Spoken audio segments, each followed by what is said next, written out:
ভাবুন তো, বিএনপি বাদে সমস্ত ইসলামিক দলের ভোটের বাক্স আছে একটাই। হেফাজত, খেলাফত সবাই যদি একসাথে দাঁড়ায়, যদি তাদের ভোট এক বাক্সের ভিতরে পড়ে, তাহলে কি হবে জানেন? এই দেশ 99% সম্ভাবনায় ইসলামিক রাষ্ট্রে পরিণত হয়ে যাবে। গ্রামগঞ্জে ইসলামিক দলের জনপ্রিয়তা তুফানের মতন। তরুণরা এখন ধর্মের দিকে ছুটছে এবং দিন দিন আর রাজনীতিতে ধর্মের ছোঁয়া দিন দিন বেড়েই চলছে।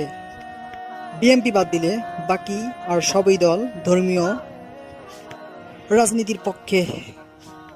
আপনারা হয়তো চরমোনাই জনসভা দেখেছেন, শাপলা চত্বরের কথাও মনে আছে, আর জামাত ইসলামের কথা তো সবাই জানে। এই সব ইসলামিক দলের আলোগুলো যদি আলাদা আলাদা না জ্বলে একসাথে জ্বলে, তাহলে কি আওয়ামী লীগ আর বিএনপির মতন সেকুলার মতন রাজনীতি থাকবে?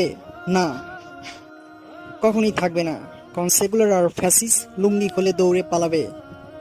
এখন প্রশ্ন হলো, আপনি কি চান? একটি ফ্যাসিবাদ বাংলাদেশ না একটি গণতান্ত্রিক বাংলাদেশ ইসলামিক রাষ্ট্র? আপনার মতামত অবশ্যই কমেন্টে জানিয়ে যাবেন এবং সবাইকে এক করার জন্য জোর করব না, আপনার সাধ্য অনুযায়ী ভিডিওটি শেয়ার করতে পারেন। আর হ্যাঁ, চ্যানেলটি সাবস্ক্রাইব করে ইসলামিক ভালোবেসে থাকলে সঙ্গেই থাকবেন।